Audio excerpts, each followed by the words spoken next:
नमस्कार मंडळी.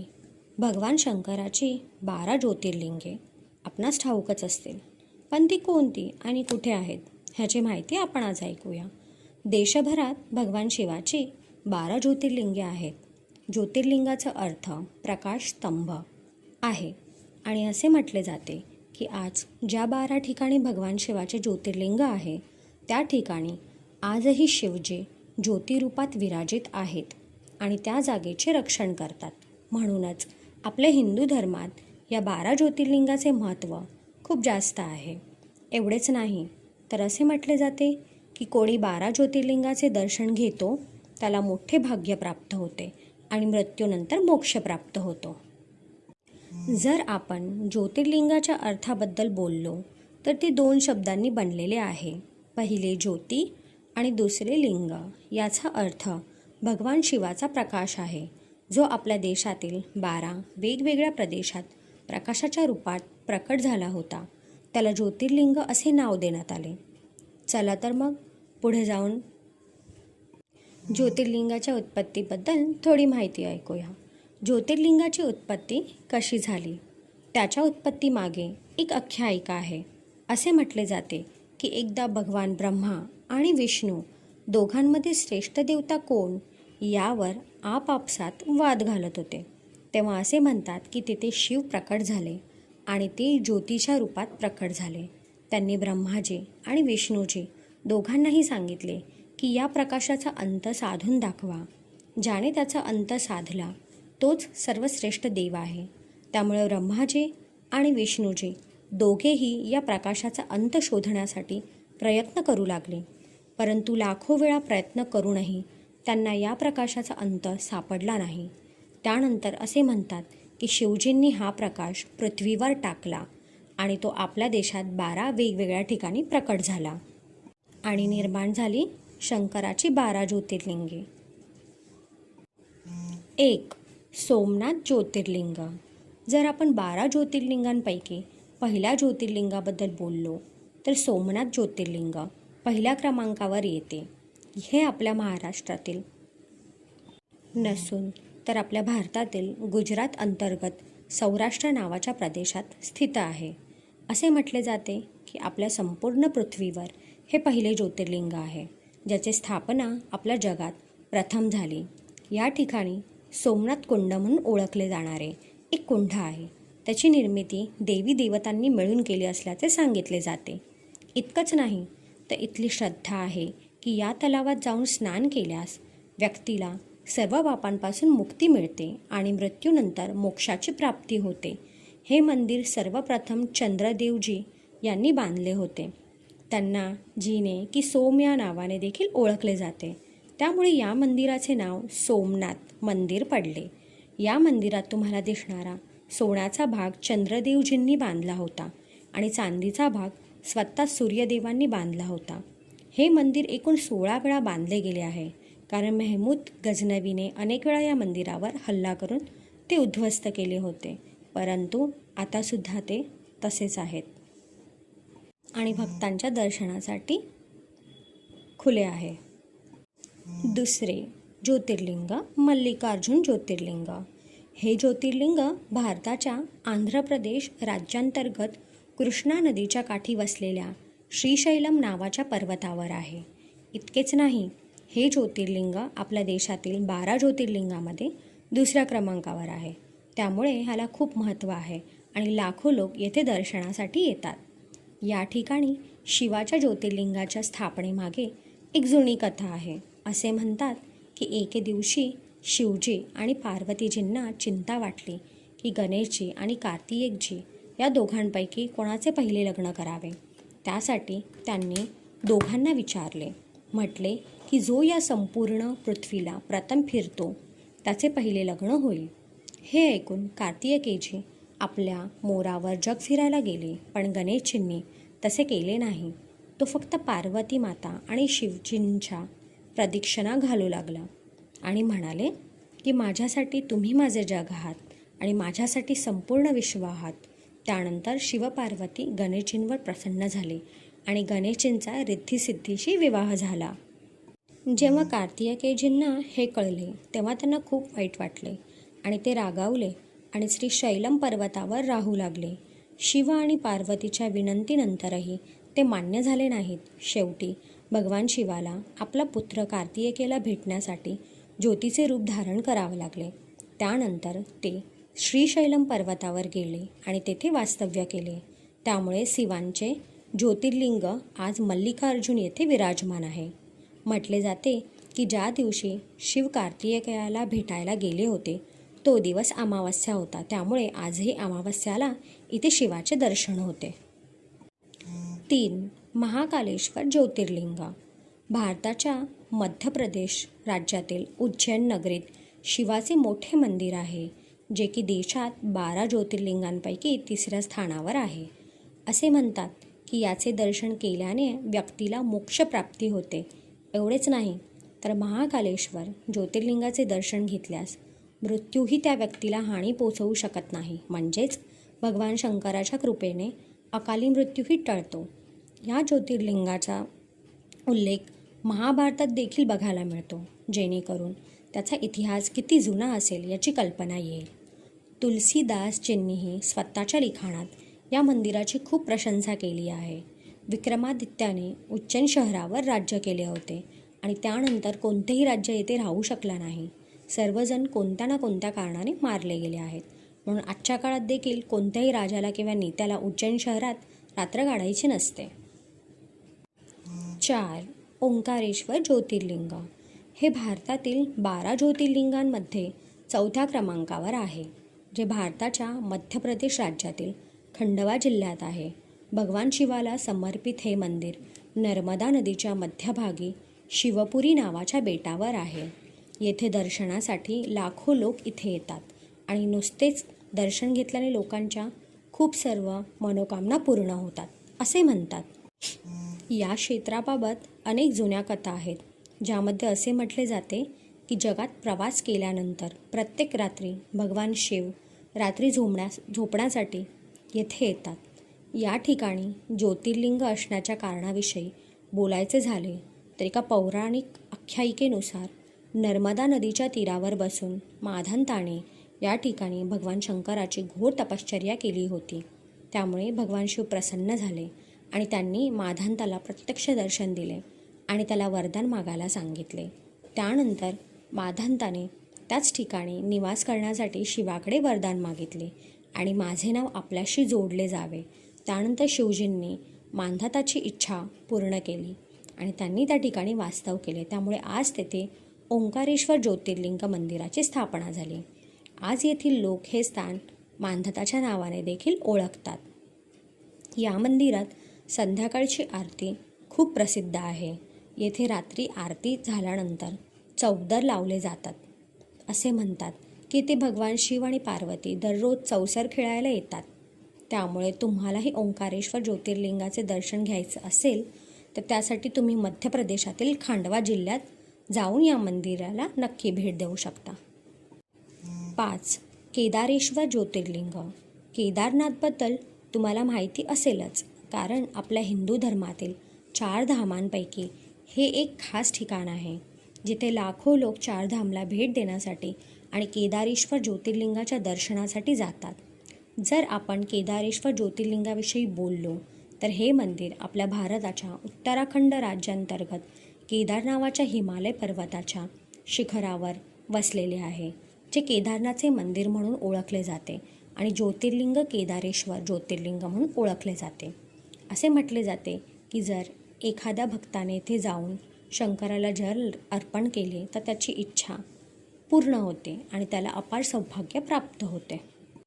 पौराणिक कथेनुसार या ठिकाणी विष्णूच्या 2 अवतारांनी म्हणजेच श्रीनर आणि श्रीनारायण यांनी मिळून भगवान शिवाची कठोर तपश्चर्या केली.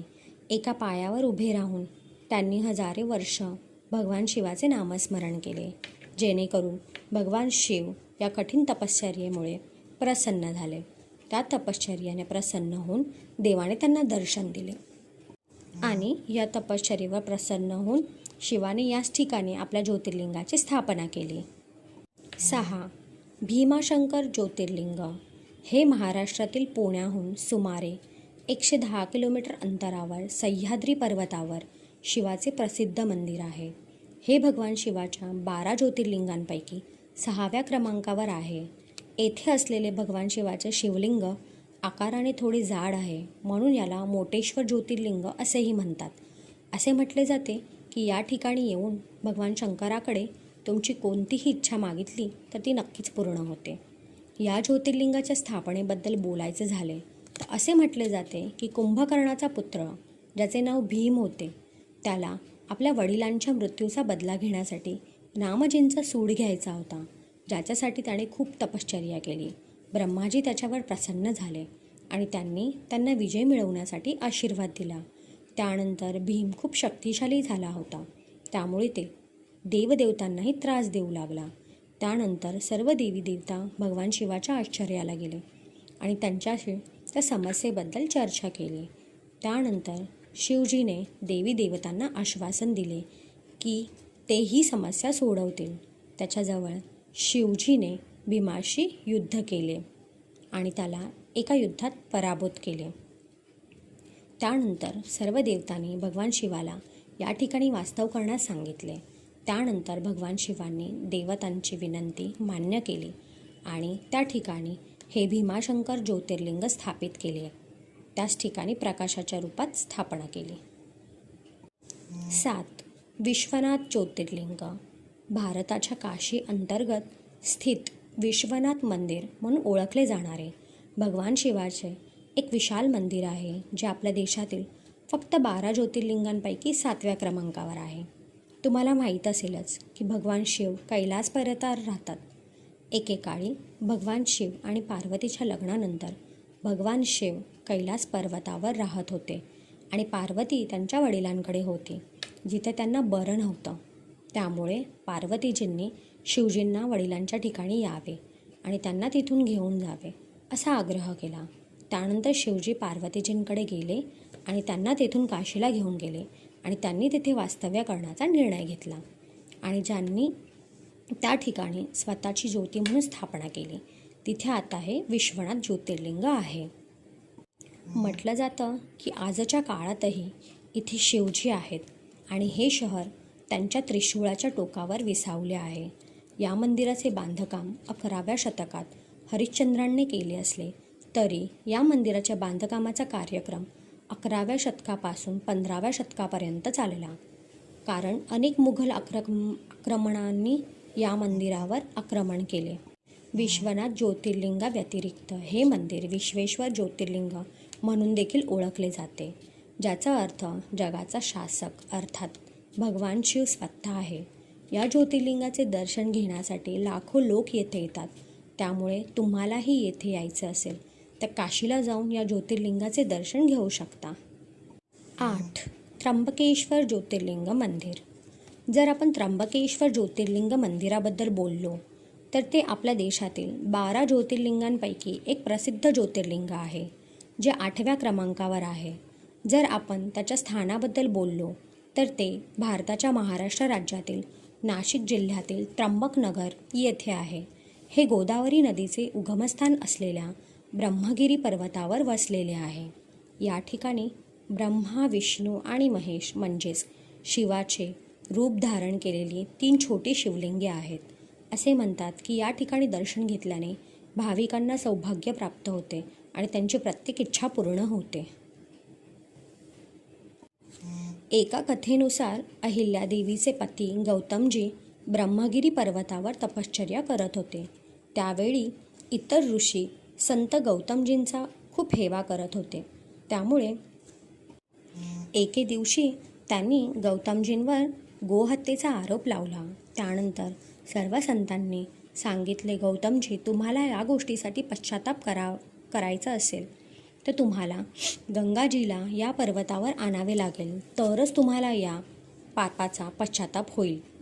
यानंतर गौतमजींनी या ठिकाणी भगवान शिवाची तपश्चर्या सुरू केली. त्यानंतर शिवजी आणि पार्वतीजी दोघेही प्रसन्न झाले आणि गौतमजींना दर्शन दिले आणि त्यांना वरदान मागायला सांगितले. यानंतर गौतमजींनी शिवजी आणि पार्वतीजींना सांगितले की तुम्ही कृपया गंगाजींना या ठिकाणी पाठवा. त्यानंतर गंगाजी म्हणाले की जोपर्यंत शिवजी येथे राहत नाहीत तोपर्यंत मीही येथे राहणार नाही. त्यानंतर भगवान शिवाने ठरवले की आपण याला आपला प्रकाश म्हणून स्थापित करू. भगवान शिवाने हे केल्यावर गंगा देखील मान्य झाली आणि ती गोदावरी नदीच्या रूपात वाहू लागली आणि याच ठिकाणी त्र्यंबकेश्वर ज्योतिर्लिंग आहे. 9. वैद्यनाथ ज्योतिर्लिंग. बीड जिल्ह्यातील परळी येथे वैद्यनाथ अर्थात परळी वैद्यनाथ हे 12 ज्योतिर्लिंगांपैकी एक आहे. भारताच्या झारखंड राज्यातील संथाल परगण्यातील देवघर गावातही अजून एक वैद्यनाथ मंदिर म्हणून असे देखील आहे असे मानले जाते. देवगिरी यादवांच्या काळात श्री कर्णाधीप हेमाद्रीने हे मंदिर बांधले असल्याचे सांगण्यात येते. पुण्यश्लोक अहिल्याबाई होळकर यांनी या मंदिराचा जीर्णोद्धार केल्याचे उल्लेखित आहे. या मंदिराच्या परिसरात 3 मोठी कुंडेही आहेत. आख्यायिकानुसार शिवाच्या या ज्योतिर्लिंगाची स्थापना केवळ रावणामुळेच झाल्याचे असल्याचे आपल्याला समजते. एकदा रावणाने शिवाला प्रसन्न करण्यासाठी अत्यंत कठोर तपश्चर्या केली असता त्याने त्याची सर्व मस्तके जाळून टाकली. भगवान शिवाला समर्पित केली. जेव्हा ते आपले 10वे डोके कापण्यासाठी जात होते तेव्हा भगवान शिव रावणाला प्रकट झाले आणि त्याला त्याचे इच्छित वर मागण्यास सांगितले. यानंतर रावणाने सांगितले की मला तुला लंकेत नेऊन तेथे स्थापना करायची आहे. त्यावर शिवाने सांगितले की तू हे शिवलिंग घेऊन जा, परंतु हे लक्षात ठेवा, तू हे शिवलिंग मार्गात जेथे ठेवशील तेथे माझी स्थापना होईल. जेव्हा रावण शिवलिंग घेऊन लंकेकडे जात होता तेव्हा रावणाला एक लघु शंका झाली. त्यामुळे त्याने परळीतील मेरू पर्वतावर शिवलिंग ठेवले. त्यानंतर शिवजींच्या सांगितल्याप्रमाणे शिवजींनी तिची स्थापना करण्याचा निर्णय घेतला आणि म्हणूनच हे ज्योतिर्लिंग येथे वसलेले आहे. एवढेच नाही तर जो कोणी भाविक या ठिकाणी येऊन या ज्योतिर्लिंगाचे दर्शन घेतो, इच्छा मागतो, त्याची मनोकामना नक्कीच पूर्ण होते असे सांगितले जाते. म्हणूनच येथील ज्योतिर्लिंगाला कामनालिंग असेही म्हणतात. 10. नागेश्वर ज्योतिर्लिंग. नागेश्वर ज्योतिर्लिंग महाराष्ट्राच्या जिल्ह्यातील गुजरातच्या द्वारकाधामहून 18 किलोमीटर अंतरावर स्थित आहे.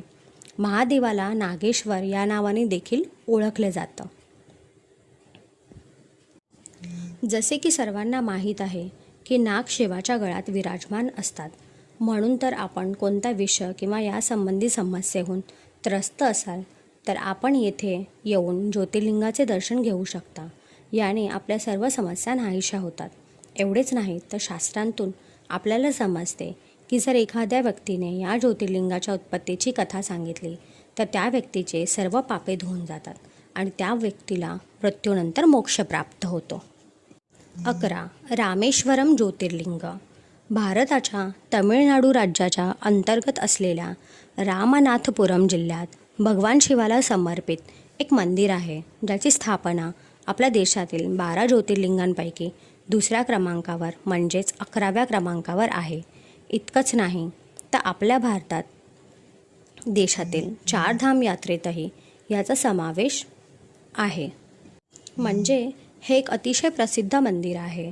या ठिकाणी रामेश्वरम ज्योतिर्लिंग मंदिर असे नामकरण करण्यात आले कारण येथे भगवान रामाची पूजा केली जात होती. त्याऐवजी भगवान शिवाची पूजा करण्याचा निर्णय घेण्यात आला कारण येथे कोणतेही मंदिर नव्हते. त्यामुळे रामजींनी हनुमानजींना कैलास पर्वतावरून शिवलिंग आणण्यास सांगितले, परंतु हनुमानजींना परत येण्यास उशीर झाला. म्हणून सीताजींनी स्वतः समुद्रकिनाऱ्यावरून शिवलिंग बांधले, जे रामजींनी शिवलिंगांची पूजा केली. त्यामुळे हे ज्योतिर्लिंग आहे आणि या मंदिराला रामेश्वरम ज्योतिर्लिंग मंदिर असे नाव देण्यात आले. एवढेच नाही तर हनुमानजींनी कैलासातून आणलेले शिवलिंगही येथे आहे. 12. घृष्णेश्वर ज्योतिर्लिंग मंदिर. घृष्णेश्वर ज्योतिर्लिंग हे आपल्या भारतातील 12 ज्योतिर्लिंगांपैकी शेवटचे ज्योतिर्लिंग आहे. म्हणजेच हे बाह्य ज्योतिर्लिंग आहे, जे आपल्या भारतातील महाराष्ट्रातील औरंगाबाद जिल्ह्यातील अजिंठा आणि एलोरा या लेण्यांजवळ आहे. या जागी निपुत्रिक व्यक्तीने जर अपत्यप्राप्तीची इच्छा मागितली तर त्याला लवकरच इच्छा पूर्ण होते. या ठिकाणी ज्योतिर्लिंग असल्याच्या आख्यायिकेबद्दल बोलायचे झाले तर फार पूर्वी सुधर्मा आणि सुदेहा नावाची 2 विवाहित जोडपी राहत होती. पण त्यांना फक्त एकाच गोष्टीचे दुःख होते की ते निपुत्रिक होते. त्यांना मूल हवं होतं. त्यानंतर दुःखी होऊन ब्राह्मणाची पत्नी सुदेहने पत्नी सुधर्माचा विवाह तिच्या धाकट्या बहीण घुष्मा हिच्याशी करून दिला. घुष्मा ही भगवान शिवाची महान भक्त होती. तिला काही दिवसात पुत्रप्राप्ती झाली. ब्राह्मण आणि घुष्माला खूप आनंद झाला, पण सुदेहाला आनंद झाला नाही, कारण तिला घुष्माचा हेवा वाटत होता. म्हणून तिने मुलाला मारले. त्या मुलाच्या मृत्यूबद्दल सर्वांनी शोक व्यक्त केला, पण घुष्माने तसे केले नाही, कारण तिला माहीत होते की शिवजी नक्कीच काहीतरी करेल. ती दररोज तलावाकडे जाऊन शिवाची पूजा करू लागली. तेव्हा तिला तलावातून पुत्रप्राप्ती झाली. नंतर शिवाने घुष्माला दर्शन दिले आणि विचारले की तुला काय हवे. यावर तिने शिवाला येथे निवास करण्याबद्दल आग्रह केला. यानंतर शिवाने घुष्माला वरदान दिले आणि त्या जागी ज्योतिरूपात स्थापित झाले आणि घुष्माच्या नावाने या मंदिराचे नावाने ओळखले जाते, घुष्णेश्वर ज्योतिर्लिंग. अशी ही 12 ज्योतिर्लिंग आपल्या भारतात आहेत. आपणही दर्शन घेऊ शकता. आनंदी राहा, काळजी घ्या. पुन्हा भेटू पुढच्या व्हिडिओमध्ये काही माहितीसह. नमस्कार.